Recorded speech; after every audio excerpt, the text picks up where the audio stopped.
The Marvel continuity is less confusing than DC's, but that doesn't mean that it can't still get weird in the Marvel multiverse now and then. Welcome back, Nerd Squad. I'm your host Amanda McKnight, and this is Top 10 Weirdest Things in the Marvel Universe. Number 10. Baby Inheritors. We've gone into the Spider-Verse multiple times in the comics now, and we are about to go back again. Supposedly one last time. We'll see what happens. But I'm sure nothing can top the weirdness of how the last Spider-Man multiversal crossover ended. In the first Spider-Verse in the comics, the Inheritors were the group of villains that the Spider Totems of the multiverse had to band together to fight. At the end of that event, they defeated them, but then oddly enough, they returned again via Superior Spider-Man, aka Otto Octavius' tech. The Inheritors managed to clone themselves and make a comeback in Spider-Geddon, once more uniting the Spider Army to come together and defeat their threat to the multiverse. The Inheritors are basically energy vampires who specifically prey on animal or insect-inspired totemic beings, like Spider Totems. Spider Totems are basically people across the multiverse with spider-like powers and abilities who were destined to become spider-themed heroes and protect their world. At the end of Spider-Geddon, the Inheritors are defeated by being turned into baby versions of themselves and given to Spider-Man, Aunt May of Earth 3123, to raise to be good. Because that's how you defeat villains sometimes. Sometimes you just gotta raise them yourself. Number 9. Feed me plasma. One of the weirdest things, especially here on the internet, is everyone's obsession with Morbius feeding on plasma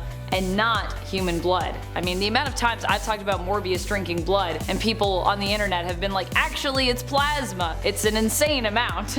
People really love the plasma. This doesn't actually come from the comics though, but instead is something that grew out of the Spider-Man animated series. And it came to be thanks to censorship, of course, like with so many weird things that we have, because isn't that just always the way? Morbius, being a vampire on basically a children's animated series, wasn't allowed to be shown feeding on blood because it was considered too violent. So instead they had Morbius thirst for plasma. That way you can get around the whole blood thing, although plasma of course it's in blood. Plasma is the liquid portion of your blood that contains mainly water as opposed to the other portions of your blood, which is primarily made up of red and white blood cells as well as platelets. And friends, before we move on to this next spot, if you are loving this list here and you are loving what we do on the channel, please head on over to Facebook. You can follow us there and we have more exciting content coming your way and some exclusive things planned for you in the future, we hope. Number 8. Fang Foom's Diaper. Speaking of censorship, I have another strange one for you. This one comes from the comics, and we have the Comics Code Authority to thank for it, of course. Thanks, CCA. Thank you so much. Fang Foom is a dragon that is well known in the comics. Recently in the MCU, we actually thought Fang Foom might appear in Shang-Chi based on merch, only to learn that the dragon there was actually instead known as the Great Protector, so that was not Fang Foom. In the comics, I recently saw Fang Foom in the pages of Marauders, where he pops up before the original team dissolved, with Iceman actually fighting Foom before deciding to take a vacation from his work on the team, eventually leaving the Marauders completely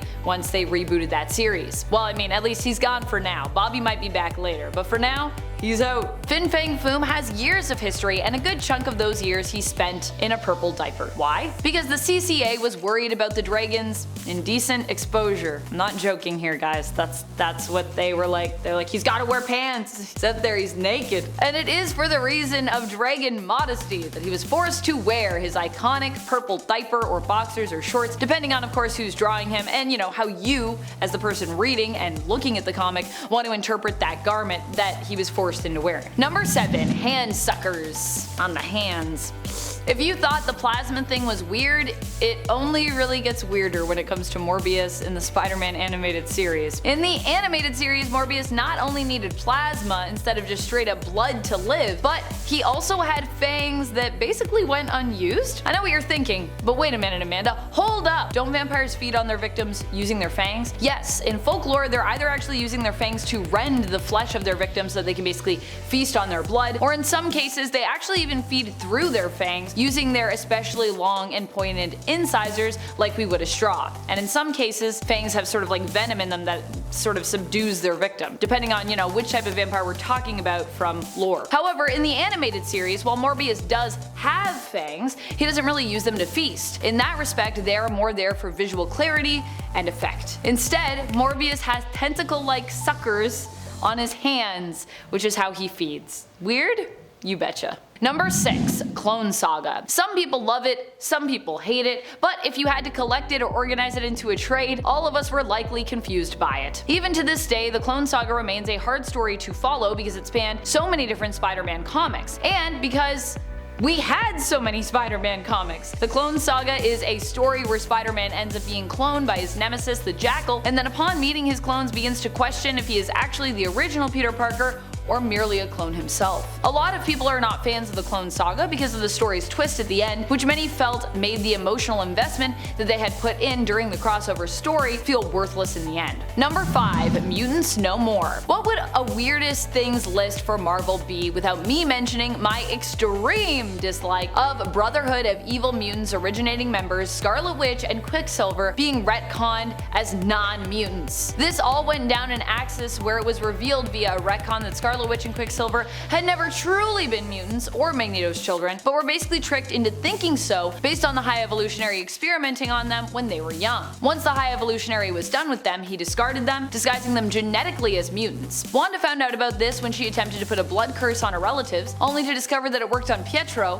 but not on Eric. So yes, Eric is not the father, but he still basically was with them the whole time and then was like, by the way, I'm your dad, and now he's not. I think we can still count it, even though they're not blood related, but they should be blood related. It hurts my brain. Number 4. Ultimate Scarlet Witch and Quicksilver. One of the weirdest things that we've seen to this day comes from the recesses of the Marvel multiverse. Because of course it does. The Ultimate Universe is the universe of Earth 1610, which was created to be its own world and separate line from the main continuity, focused on making Marvel Comics more accessible to new fans while offering established fans a fresh take on their favorite characters, many of which were either more grounded or gritty or some combination of those two. In the case of Scarlet Witch and Quicksilver, I definitely say we got something unique, but not in a good way. While Wanda and her brother Pietro have always been close in the 616 continuity, 1610 took this to another level, with the two siblings having an implied romantic relationship. Yeah, not necessarily what we expected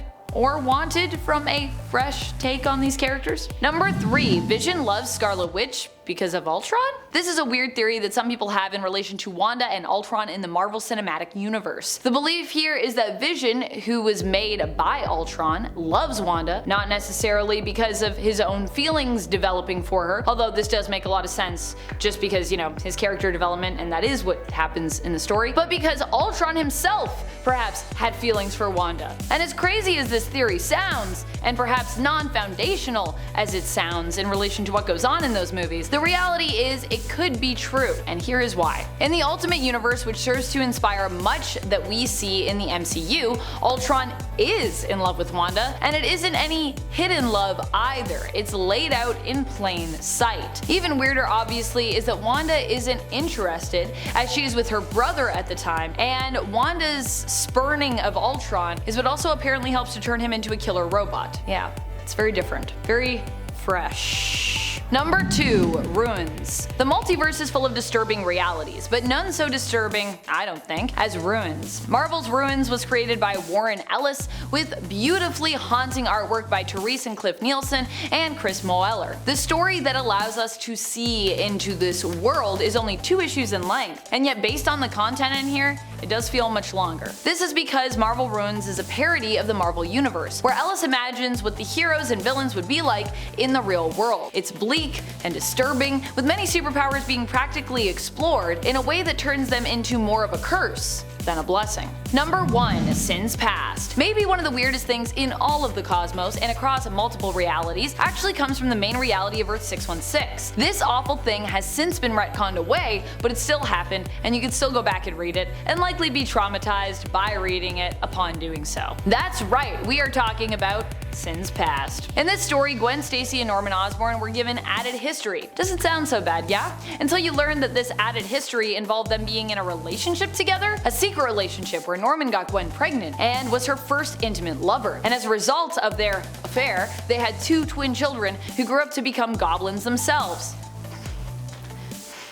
That's all I got.